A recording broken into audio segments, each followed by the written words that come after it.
क्या लगता है कि मतलब कारण, अगर नक्शल में कोई पूछे, खास करके छत्तीस उस ऑर्डर में बताइएगा, छत्तीसगढ़ में क्या हुआ, राजस्थान में क्या हुआ, मध्य प्रदेश जब प्रदीप गुप्ता जी ने कहा था कि ऐसा होने जा रहा है, सबको लगा था रहा है ऐसे कैसे, ऐसे सारे लोगों ने कहा था, लेकिन ये कैसे हुआ है? मैंने नहीं कहा था, सारे लोगों ने कहा था। मैंने फेसबुक पे पोस्ट भी आज से 7 दिन पहले लिख दी थी, लेकिन उस समय कोई मतलब इसको मानने को ही तैयार नहीं था, और सब लोगों को लगता था कि ये मतलब कोई षड्यंत्र है, बीजेपी ने पैसा दे के उससे सर्वे कराया है, तरह तरह के हम लोगों ने आरोप लगा के उस बेचारे को बेइज्जत किया। आवाज जो है उसके सामने अब सब बेइज्जत लोग जो है स्वयं खड़े हैं। देखिए, आप अभी नतीजों में देख लीजिएगा, बस्तर में कांग्रेस हार रही है, आदिवासी इलाके में। मध्य प्रदेश के आदिवासी इलाकों में सब जगह आदिवासियों के जो कई 3-4 ग्रुप वहां चुनाव लड़ रहे हैं, अच्छा खासा वोट ले जा रहे हैं। दलितों में बसपा के साथ अलायंस न करना, बसपा और एक वहाँ जो जीजीपी है उसका अलायंस होना, ये मध्य प्रदेश में 2 हिस्से इसने वोट के निकाल लिए। भाजपा के पास लोकसभा में देश में एनडीए के रूप में करीब 43% मत है, 43%, 43-43, यानी 50 से सिर्फ 7 कम। और विभिन्न उत्तर भारत के राज्यों में कहीं पूरा 50% से ऊपर भी है, कहीं 49% है, कहीं 53% है लोकसभा में। इस तरह की उसकी उपस्थिति है। अगर आप उसके सामने लड़ रहे हैं, आपने इंडिया नाम की एक चीज बनाई, आपने सामाजिक न्याय का उद्घोष किया, आपने जाति जनगणना की बात की, इसके बाद जब आप राज्य में लड़ने जा रहे हैं तो आदिवासियों के छोटे छोटे संगठन, दलितों के संगठन, ओबीसी के संगठन, इनको किसी को आपको घास नहीं डालनी, क्योंकि आपको लग रहा था आपकी हवा चल रही है मध्य प्रदेश में। कमलनाथ जी हवा पे सवार थे, बदतमीजी से बात कर रहे थे, कौन अखिलेश, तो पता लग जाएगा कौन अखिलेश। अरे जिसके पास थोड़ा बहुत भी, जब आप या तो आप सामाजिक न्याय की बात मत करिए, फिर कमलनाथ के मुंह में अडानी नाम का शब्द आ नहीं सकता। इस तरह के नकलीपन से कांग्रेस जो है, जो पहले कांग्रेस थी वो रही होगी, अब कोई कांग्रेस या जो भी रेस बनेगी, बीजेपी के पास लगभग आधा वोट इस देश में पहुंच गया है, आधे से थोड़ा बहुत कम, और इस चुनाव में सभी राज्यों में उसका मत प्रतिशत बढ़ा है, तेलंगाना समेत। तो आप उसकी ताकत को, जो बहुत फॉर्मिडेबल है लड़ने के लिए, जो सही फैसले भी करते हैं, उसको नीचे जमीन पे लाते नहीं है। इंडिया क्यों बनाया आपने? अगर कमलनाथ को टाइम्स नाउ की चीफ के साथ ही हेलीकॉप्टर पे घूमना था तो इंडिया क्यों बनाया? इंडिया में आपने फैसला क्यों किया कि भाई फला फला चैनल का हम बहिष्कार करेंगे? मोदी में माइट है, उसने वसुंधरा राजे वगैरह को ढक्कन कर दिया, कहा कमल हमारा चुनाव प्रतीक है। उसने 8 सेंटर के लोगों को उतार दिया मध्य प्रदेश में। आप अभी सत्रपों के भरोसे हैं तो आप नहीं लड़ सकते, क्योंकि ये सत्रप बहुत ये आउटडेटेड लोग हैं। वो जाके छत्तीसगढ़ के वो छतरपुर के बाबा के यहाँ चरण छू रहे थे, उनका प्रोग्राम करा रहे थे, खुद अपनी सीट जो छिंदवाड़ा है उसके चारों तरफ हार रहे हैं, खुद अपनी सीट पे भी पीछे थे अभी काफी देर पहले। तो ये सब, अब राजस्थान में आप सोचिए, उनको उस योजना से ज्यादा उनको इस योजना पे काम करना था कि 6 बीएसपी के एमएलए ने उनकी सरकार बचाई, बीएसपी ने उनको समर्थन दिया था। 2 आदिवासी जीत के आए थे, उन्होंने आपकी सरकार को बिना मांगे समर्थन दिया। आपने आदिवासियों पे गोली चलाई गहलोत सरकार ने, तब भी उन्होंने समर्थन दिया, बीजेपी के साथ नहीं गए। आपने उनके साथ अलायंस नहीं किया, क्यों नहीं किया भाई? आज 17 सीटों पे बीएसपी जो है राजस्थान में प्रथम द्वितीय तृतीय में है, करीब 7 सीटों पे आदिवासी प्रथम द्वितीय तृतीय पे है। इसके अलावा इनके असर की कम से कम 50 सीटें होंगी, 2 सीटों पे सीपीएम भी है। आपके 200 सीट लड़ रहे थे, 30 सीट का समझौता इन लोगों से नहीं कर सकते थे? आप 200 की 200 जीतने वाले थे, इतने घमंड में भरे हुए हैं। ये हवा में सब थे।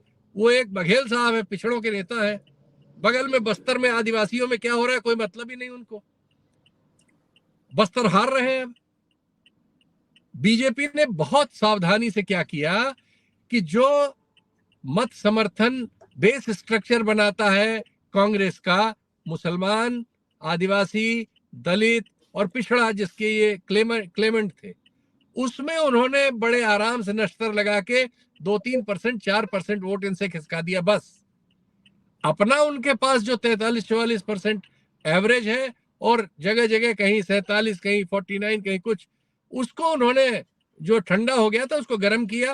वो डोर टू डोर कैंपेन कर लेते हैं, उनके पास सोशल मीडिया में बहुत बढ़त है, पैसा भी सारा उन्हीं के पास है और एजेंसीज उनके पास है दूसरे का पैसा रोकने के लिए भी। इसका मुकाबला करने के लिए आपको सारी आधुनिक नॉलेज का और सारे सामाजिक समीकरणों का ईमानदारी से और शिद्दत से इस्तेमाल करना पड़ेगा, वरना कोई रास्ता नहीं है इस देश में अब तानाशाही को रोकने का।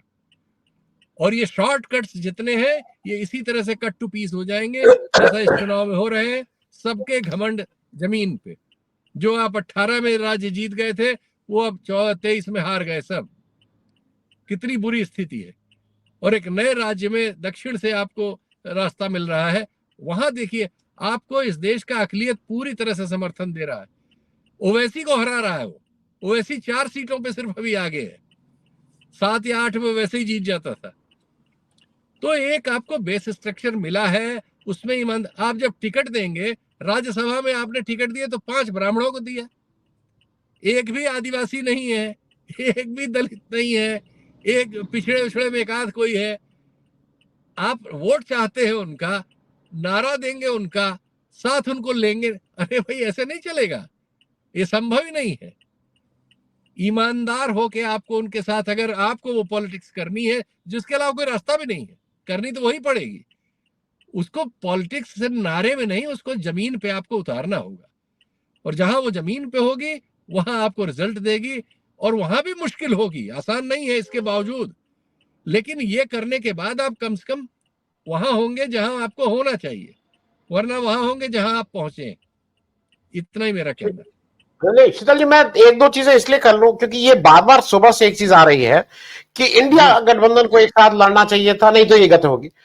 बीएसपी, मुझे एक जगह बताए, बीएसपी, मैं जितनी मेरी याद है पिछले 1-1.5 साल से बीएसपी आपके साथ आने को कभी तैयार ही नहीं है किसी भी फोरम पे। गलत बात। हाँ बताइए, बीएसपी आपके साथ बिना शर्त राजस्थान में आपको समर्थन दे रही थी। आपने उसके 6 के 6 एमएलए तोड़ के अपने में मिला लिए। नहीं, एक मिनट शीतल जी, नहीं, सुन तो लीजिए। मैं सिर्फ कह रहा हूं, आप बात कर रहे हैं 5 साल पहले की, मैं बात कर रहा हूं पिछले 1 साल में। 5 साल पहले क्या कर रहे थे? मैं, अगर आप उनके एमएलए तोड़ के मिला लेंगे फिर भी चाहेंगे कि वो आपके साथ रहेंगे। अच्छा ठीक है, सुन तो लीजिए, मैं आपकी बात से वो, और आप यहां क्या कर रहे हैं? अगर आप देखिए, आप एक बात, बीजेपी क्या कर रही है? बीजेपी तोड़ के नहीं मिलाती है, क्योंकि मैं सिर्फ कहना ये चाह रहा हूं, बीजेपी तो मिलाती है, बीजेपी को उसका फायदा हो रहा है। अगर आप बीजेपी का मुकाबला करना चाहते हैं तो आपको अपनी ओर से कुछ चीजें करनी होंगी जो आपने नहीं की, या आपने गलती की तो शीतल जी, पिछले 1 वर्ष में, जैसे आप कह रहे ना, पिछले 1 वर्ष में एक बार भी बीएसपी के साथ बहुत कोशिश की गई है, बीएसपी इनके साथ भी आने को तैयार नहीं। और कारण हमको, आपको पता है कारण यह है क्योंकि वहां बीजेपी नहीं आने दे रही है। बीजेपी कहती है कि अगर तुम जाओगे, राज्यों की कमेटियों में बहुत जगह सीटों के एडजस्टमेंट वगैरह की बात करने की कोशिश की जाए तो रास्ता बनता है। आदिवासी तो आ रहे थे आपके साथ। कौन भाई, मैं गया था राजस्थान, आदिवासियों से मिला। नहीं, आदिवासी की बात ठीक है, एक मिनट, आदिवासी की बात ठीक है। मैं बीएसपी स्पेसिफिक की बात इसलिए कर रहा हूं, बीएसपी स्पेसिफिक की, क्योंकि बीएसपी को डर है कि अगर वो इस समय इनके साथ आएगी, जिसको ऐसा लगता है, ये किसी ने कहा तो नहीं है मेरे कान में आके, कि बीएसपी को इस बात का डर है। बीएसपी पे पर्चा फाड़ना गलती होगी आपकी। बीएसपी छोटी ताकत है, बड़ी ताकत कांग्रेस है।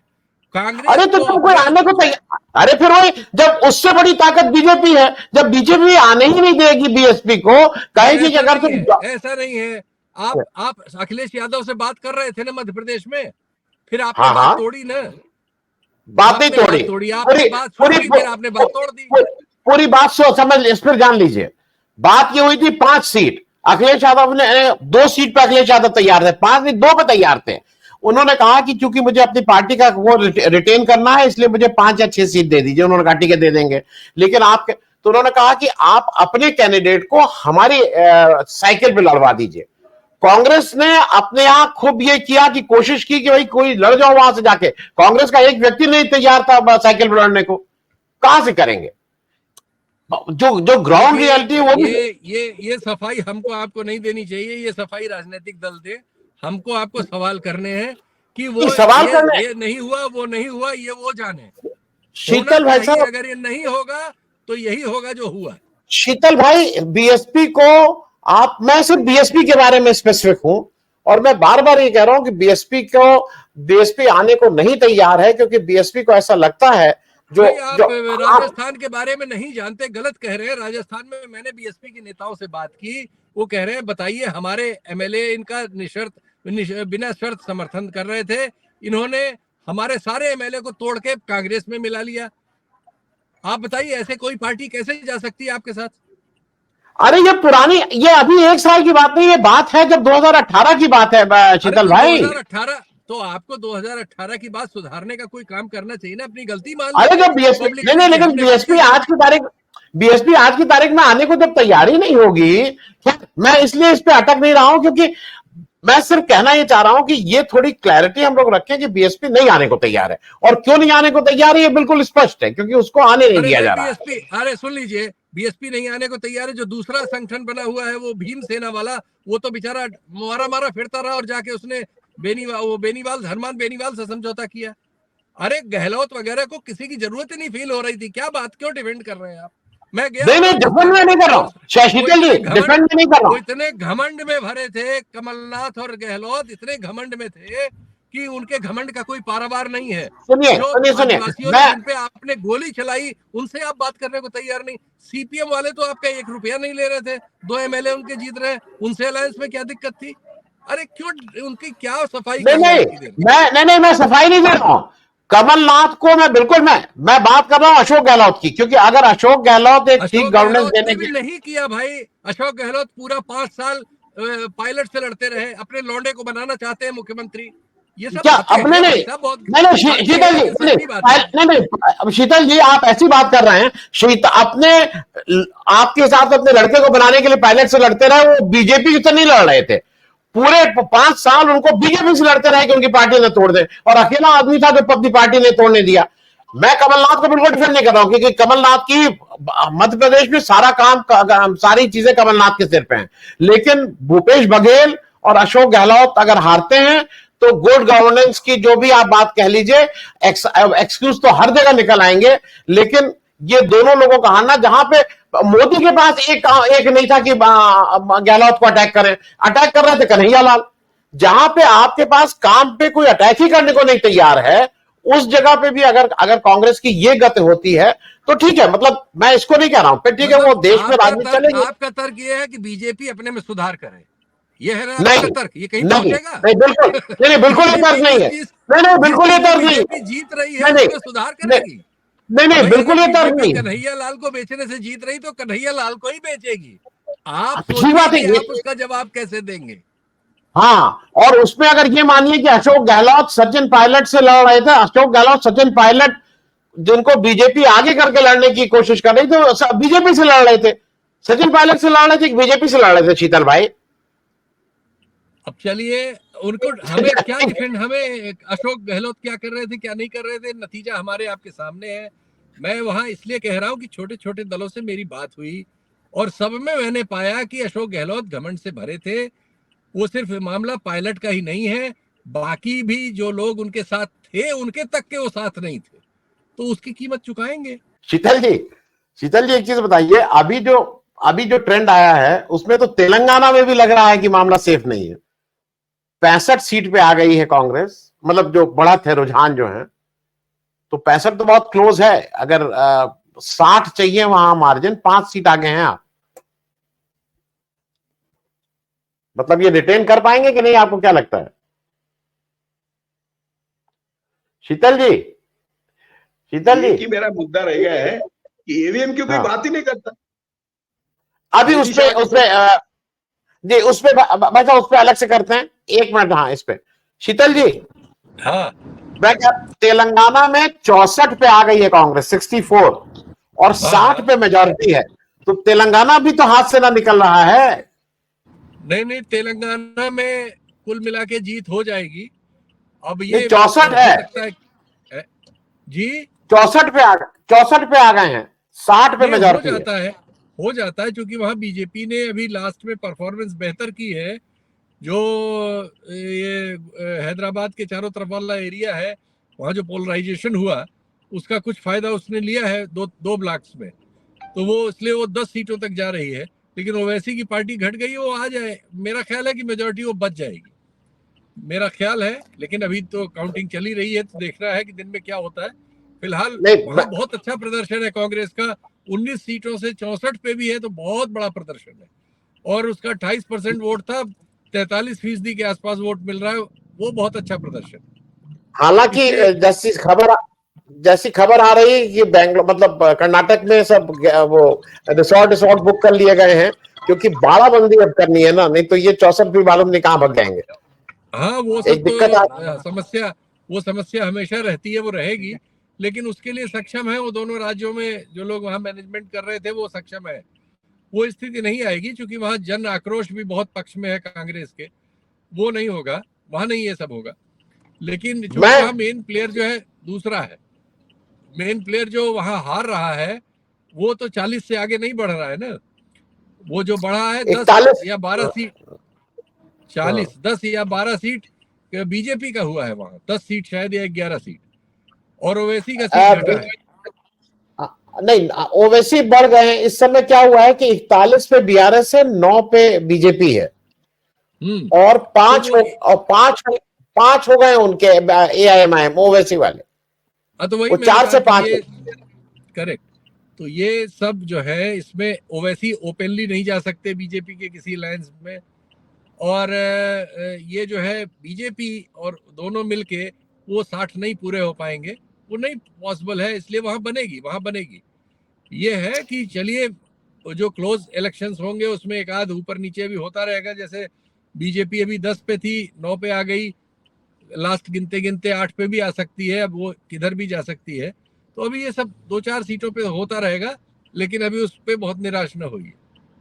लेकिन शीतल जी, एक चीज जरा चलते चलते बता दीजिए, जो तेलंगाना की जीत है उस पे लोगों का एक बहुत बड़ा हाथ कह रहे हैं कि वो रेवंत रेड्डी की सारी जीत है, और वहां पे जैसा मुझे लगता है कि वहां राहुल गांधी का बहुत नाम नहीं लिया जा रहा है, लेकिन मैं उसको रिवर्स करूंगा। वहां वो तो मीडिया नहीं ले रहा होगा, लेकिन वहां वो उसमें राहुल गांधी और पूरे गांधी परिवार का बहुत बड़ा रोल है, उसमें सोनिया गांधी का भी बहुत बड़ा रोल है। तेलंगाना बनाने में सोनिया गांधी की सबसे प्रमुख भूमिका थी, इसको तेलंगाना वासी जानते हैं।